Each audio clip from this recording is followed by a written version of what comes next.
All right. Good morning, everyone, and thank you so much for joining us here today. We are now on Perek Dalet. Perek Dalet, we started yesterday. We made an introduction to Perek Dalet. That Perek Dalet is going to speak about the mindset of this person that we spoke at the end of Perek Hey. This mindset of this person that is putting away, he's setting aside the time for working only for hishtadlus. Why? Because he says, I need to amass funds, I need to amass assets, money, so that I can sustain myself in the future. I want to have a comfortable future. And so there's 7 different refutations, 7 different arguments you can make with this person, and you're going to see that the Rav Av is going to mention that it's not a philosophical argument you're going to make with this person, because clearly this person is not taking in the philosophical reasons for what he's doing these things. But before we start, this year, it should be Le'il Nishmas, our dear friend Menachem ben Yisrael Yaakov, Le'il Nishmas, my dear aunt, Rivka Bas Gavriel Tzvi, L'Refu Shalema, our friend, Meshulam ben Sarachel, and L'Refu Shalema, Miriam Basara. Now, the first refutation that Rav Av talks about is as follows. V'hirishan me'afnei et teshuva alav. And the first of the 7 ways you can respond to this person, when you ask this person, said, why don't you set aside some time? And he tells you, because I need to work, I need to amass funds, I need to secure my livelihood. Shenoim eloi, the way we say to him, Ato ha'ish hamistapek b'gzeres habayre. You who doubt the power of the Hashem's decree, because this person clearly, he says, I need to rely on my own hishtadlus because I am not so sure about Hashem's capabilities over here. V'she'einenu ma'ameh b'goydel atzmasai. And who do not have true faith in the greatness of his strength, that this person is, again, we have to remember yesterday in the introduction, we spoke about this person, we were comparing him to a merchant. So over here, when he says, who do not have true faith in his greatness and his strength, this corresponds to the merchant's concern that maybe the buyer will not pay later on. Maybe he's trustworthy, but he's not so sure the person is capable of making those payments later on. You, whose light of intelligence, this person, has gone dark and whose candle of intellect has been extinguished, that you're not realizing the true meaning over here, since you were overpowered by the darkness of your bodily desires, any intelligent person thinking clearly will have no doubt that Hashem manages all our human affairs. And the Hashem wants to provide to us. However, if one who runs after his bodily desires, his worldly things that he wants, Rav Av says his thinking becomes clouded, and he can't think straight. Since this person's attitude, like I said before, displays that he doubts Hashem's power, it is obvious that his intelligence has been compromised by his desires. So in this chapter, in Perek Dalet, Rav Av does not address the philosophical issue of Hashem's providence in this world. We learned over the last couple of months, a lot of philosophical stuff. That's what we did, a lot of that. In this chapter, in the Perek Dalet, Rav Av is not going to focus on the philosophical parts because this person clearly can't understand that, right? We've learned all this, we've internalized all this, but this person is not there yet. So you can't treat him and talk to him in that kind of a manner. And so, hatoiv l'chol levakesh mashkan, and for those who are holding along, I'm sorry, well, on page 249, we're going on to 250. Hatoiv l'chol levakesh mashkan, v'lekachta ela mere'echa v'charecha. The only situation where it is appropriate for you to request to take a security, you're telling this person, right? The only situation you can request to take a security is when the buyer from who you take it is your friend or companion, someone you know, right? Asher ein lo reshus alecha, who does not have any authority of you. This person doesn't hold authority of you, it's just your customer, your friend, the person you know, and whose orders do not oblige you, meaning they can't command you to do anything. Since you owe this person no respect and providing him merchandise, you would be justifying and demanding his security before extending him credit. So he's saying, yes, when you're a merchant, it's okay. You can't trust this person. Maybe you know him and all that fun stuff, but again, at the end of the day, then you have a right to ask for a security deposit. Aval. Now he brings these examples. Aval hasachir kishahu mishtake etzel b'nei adam. But when a worker is hired by other people, he brings over here, is trying to explain the concept. When you explain to this person and that you can't explain it to him philosophically, he wants you to teach it to him and show it to him on a more practical level. So he says, but when a worker is hired by other people, you go get a job somewhere, it's not appropriate for this newly hired employee to demand a security deposit for his wages from his boss. We have a bunch of business owners over here, right? Imagine you hire someone tomorrow, and you say, okay, I'm going to pay you $1,000 a week, and the next paycheck you get is going to be, 2 weeks from now. He says, you know what? I need a security deposit. You have to hold 1 month's wages in my bank account. I need a security deposit. The guy's never going to get hired. You're not hiring the guy, right?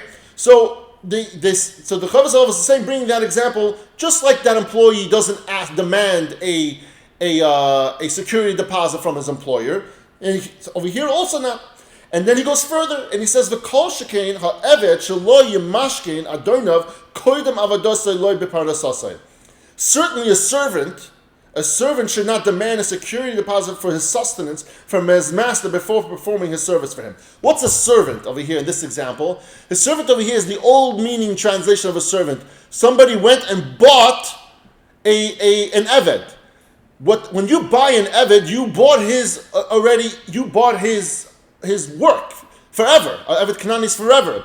And so the only thing you need to provide for this eved is food and sustenance. That's it. Room and board. You don't have to give him money, you don't have to give him anything, it's just room and board.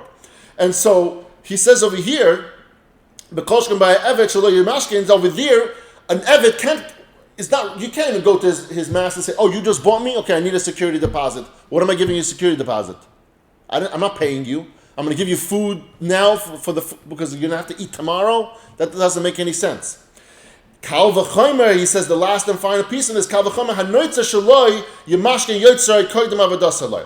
All the more so, a created man, a person that was created by Hashem, must not demand a security deposit from a creator before serving him.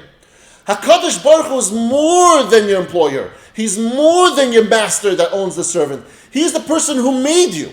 Surely you owe all the debt of gratitude towards him. We learned previously a few weeks ago that when we talked about Schar and Olam Haba, what did we say? One of the reasons over there was that we owe everything to Hashem. At the very best, we can just break even. So Hashem made us. We owe Hashem everything. He doesn't owe us anything. And therefore, for us to demand a deposit from Hashem is asinine. We can't do that.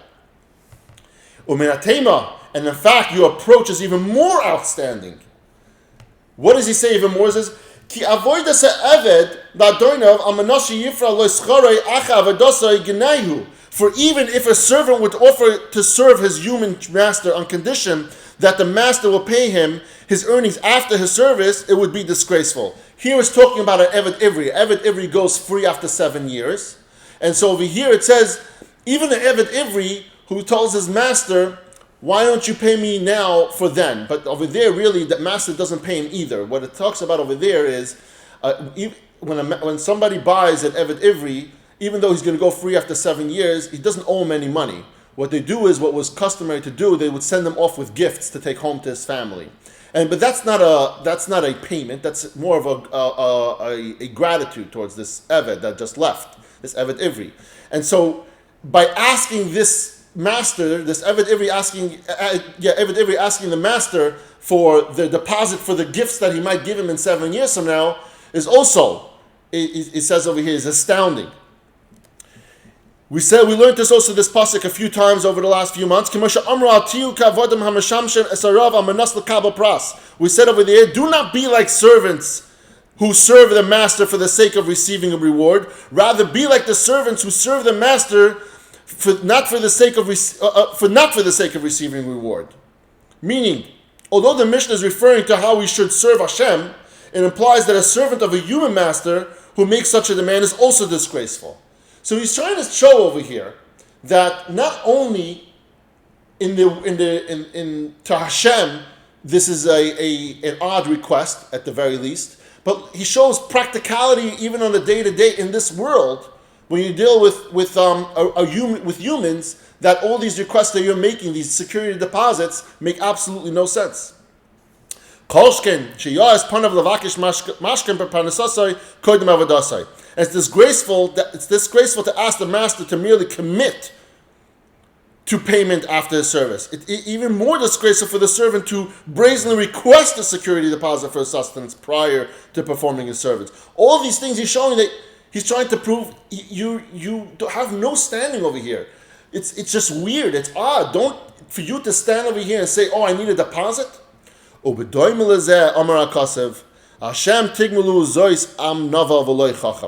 a similar vein, the Torah states, this kind of person, is this how you repay Hashem, O shameful and unwise people?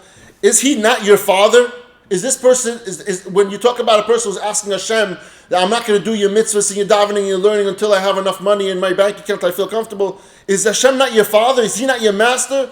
Is he not the one who created you, who formed you? Having created and formed us, Hashem is our master. He owns us. We must therefore act submissively before him and surely not make a brazen demands for him.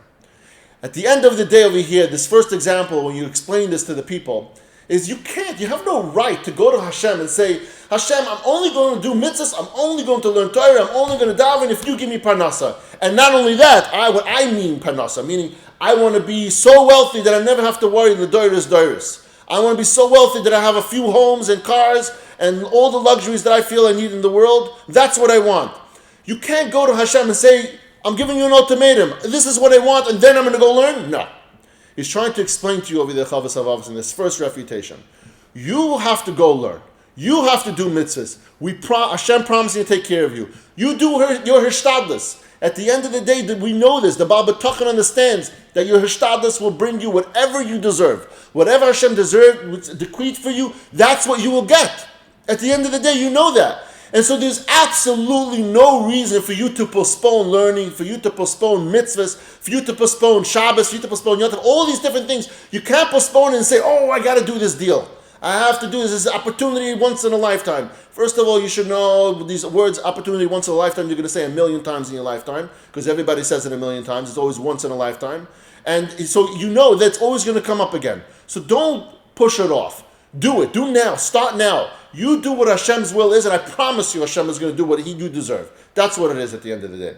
Thank you, everyone, for joining us today. Have a beautiful day. Stay warm, and I love you all.